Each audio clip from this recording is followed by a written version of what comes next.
네, 안녕하세요 여러분. 원특컴 신실장입니다. 저희 원특컴에서는 기업 부설 연구소, 그다음에 관공서, 대학교, 그다음에 병원 연구실 등 다양한 곳에 워크스테이션 PC를 빌드하여 제공, 납품하고 있습니다. 보통은 이제 1000만원대 내에서 2500만원 정도까지 웬만한 중고 자동차 아니면 새거 차 한 대 값이 그냥 나오는 가격의 제품들이기 때문에 그에 알맞은 하드웨어 빌드와 소프트웨어 셋업, 유지 보수에 이르는 포괄적인 업무 역량을 좀 가지고 있어야만이 납품이 가능한, 즉 엔드유저분께서 구매를 하실 수 있는 건데요. 오늘은 이런 이 워크스테이션 중에서 데이터 서버실에 공간을 최대한 적게 차지하면서 렉마운트 타입의 케이스에 딱 집어넣을 수 있는 4U 규격의 케이스를 활용해서 제작된 딥러닝 워크스테이션을 제작하여 납품하여 드렸습니다. 들어가기 앞서 딥러닝은 이제 간단하게 설명을 드리자면 엄청난 양의 학습을 통해서 컴퓨터가 수없이 많은 과정을 반복을 해서 최종적으로 이제 인간의 판단 또는 그 이상의 결과값을 도출해낼 수 있게끔 이렇게 하는 과정인데, 그런 걸 이제 기계학습 과정, 딥러닝, 머신러닝이라고 하죠 보통. 자, 이 금일 제작된 워크스테이션에 장착된 3090 그래픽카드는 4U 사이즈의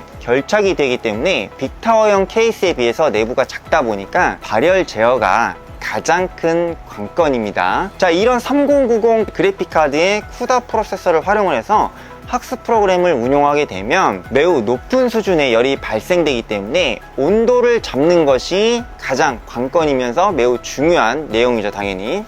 자, 그럼 오늘 지포스 RTX 3090 두 개를 활용해요 제작된 딥러닝 머신러닝 워크스테이션은 어떻게 4U 규격으로 발열 제어까지 효율적으로 할 수 있게 구성이 되었는지 간단하게 제품 사양을 먼저 설명드리도록 하겠습니다. 참고로 제작에 소요된 총 비용은 약 1,400만원 견적 구성입니다. 좋아요, 구독 한 번씩 부탁드리겠습니다. 네.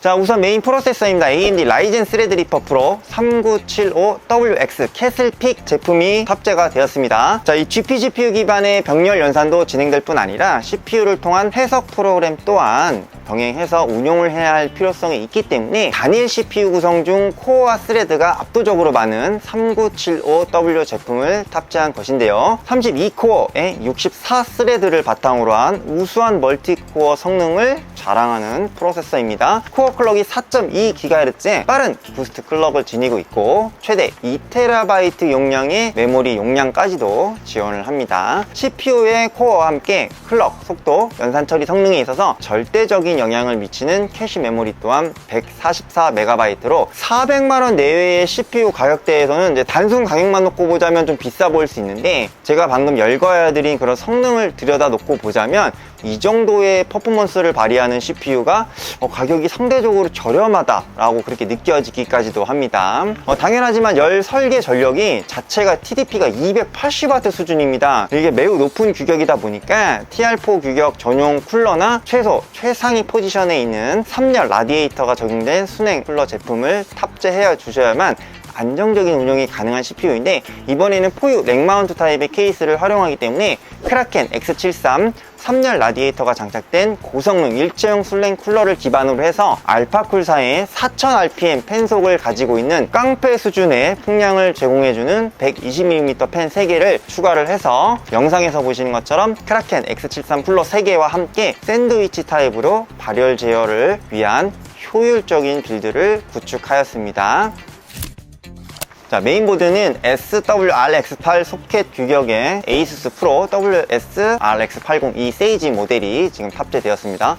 워낙 선택의 폭이 두 개밖에 없으니까 기가바이트사 제품하고 ASUS 이 두 가지 중에서 어차피 하나를 선택해야 하는데, 물론 이제 둘 다 확장성 좋고 안정성도 다 우수하고 합니다. 이제 현재까지 근데 이런 워크스테이션 보드 점유율은 ASUS가 현저히 많이 높을 뿐 아니라 대부분의 인터페이스 자체가 편의성도 또 상당히 높다 보니까 워크스테이션 구축 시에는 일반적으로 ASUS 브랜드를 탑재하는 경우가 보통 많습니다. 16배속의 PCI 익스프레스 슬롯이 총 7개 제공이 되고 있고, 확장성도 상당히 우수하고 추후에 4웨이 증설까지 커스텀 순행 냉각 장치를 구성한다면 역시 문제가 없는 제품이죠. 자, 메모리 구성입니다. 메모리는 삼성 3200 클럭입니다. ECC 레지스터 타입이고요. 32GB 4개를 장착해서 총 128GB의 용량으로 구성을 했습니다. 8개의 DIMM 슬롯이 있기 때문에 32GB로 만약에 풀뱅크를 채운다 그러면 이제 256GB까지 쓸 수 있는 거죠. 자, 오류 수정 기능이 탑재된 메모리 ECC이며 그다음에 아무래도 이제 가장 신뢰성도 우수하고 거의 온 국민의 PC에 들어간다 해도 과언이 아닐 정도로 범용성은 뛰어나죠. 근데 이제 안정적인 성능 구현을 최우선 기반으로 하는 워크스테이션의 특성상 전 세계 반도체 D램 부분 1위인 삼성 메모리를 사용하지 않을 수 없습니다. 물론 보드에서 논 ECC 램도 지원해 주기 때문에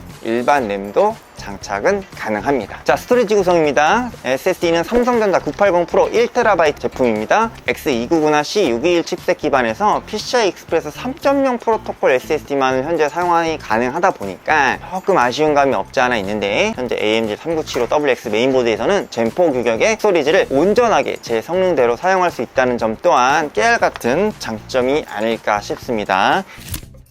자, 이번 서버의 핵심 파츠 바로 그래픽카드입니다. 그래픽카드는 4U 서버렉 규격의 특성상 공랭 기반이어야 하는 건데, 공랭 타입의 쿨러 중에서도 온도 유지가 가능한 블로어 타입의 지포스 RTX 3090 D6 24GB 제품 탑재를 2개 했습니다. 총 1496개의 쿠다 프로세서, 그래픽카드 한 장당 대략 35에서 37TFLOPS 정도의 연산 능력을 가지고 있습니다. 보드에서 총 7개의 슬롯이 있다 보니까 보시는 것처럼 GPU 사이의 간격이 충분해서 공랭 기반에서도 충분히 적정 온도의 포지션을 유지할 수 있는 구성이라고 이해하시면 되겠습니다. 대략 풀 로드 시에 65도 정도 내외의 온도를 보여주고 있고 70도까지 이렇게 범위를 좀 보여주고 있네요.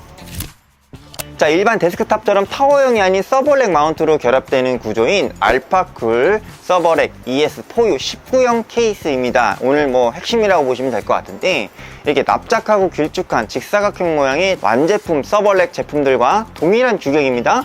자, 내부에 들어갈 부품들의 크기도 고려해야 하기 때문에 2U 케이스는 작죠. 너무 4U 정도 돼야 높이가 맞아서 조립이 가능합니다. 자, 이 렉 마운트 케이스임에도 불구하고 상당히 보기 드물게 일체형 순행 쿨러 적용은 물론 커스텀 순행 냉각 장치까지 빌드가 가능한 제품입니다. 더군다나 단 한 개의 3열 라디에이터를 장착해서 최대 4개의 GPU를 커스텀 순행 냉각 장치로 구성을 했을 때 빌드를 할 수 있다는 엄청난 장점이 있는 4U 서버렉 케이스입니다. 일반적으로 4A 커스텀 순행 냉각 장치 구성을 할 때에는 UT 두께의 480mm 라디에이터 2개를 구성하거나 아니면 모라 타입으로 외부에 라디에이터를 따로 빼서 구성을 하는 게 일반적인 건데, 3열 라디에이터 1개로 발열을 제어할 수 있다는 것이 정말 매우 놀랍기까지 합니다. 자, 이런 넥마운트 케이스에 결합할 수 있는 4U 서버 형태의 케이스는 국내 영재 컴퓨터에서 수입, 유통, AS를 진행하고 있기 때문에 더욱 믿음이 갑니다. 자, 파워 서플라이입니다. CPU의 전력 소모량도 상당히 높은 편이고 280W로, 그 다음에 또 늘 강조해도 지나치지 않는 안정성에 가장 크게 영향을 미치는 파워 서플라이이기 때문에 4웨이, 2웨이 등 여러 워크스테이션을 구축하는 데 있어서 가장 높은, 가장 많은 출고율을 자랑하는 슈퍼플라워사의 SF2000F14HP 리덱스 플래티넘 2000W 정격 파워 서플라이입니다. 자, 이미 오랜 기간 수없이 많은 워크스테이션이 사용이 되면서 검증된 안정성으로 뛰어난 효율과 안정적인 전압을 유지해주는 제품입니다.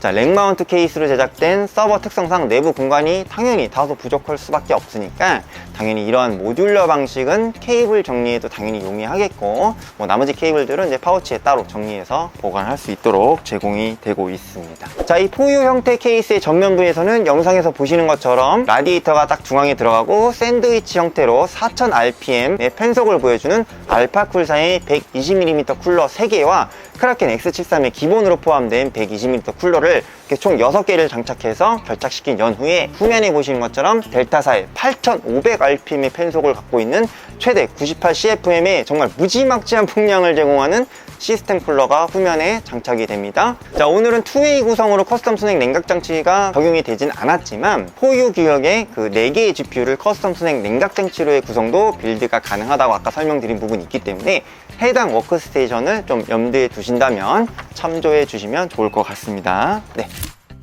자, 오늘 영상은 여기까지입니다. 영상이 좀 흥미로우셨거나 도움이 되셨다면 좋아요, 구독 한 번씩 꼭 부탁드리겠습니다. 언제나 더 나은 영상으로 보답드리도록 하겠습니다. 저는 원특컴 신실장이었고요. 다음 시간에 다른 영상으로 인사드리도록 하겠습니다. 감사합니다.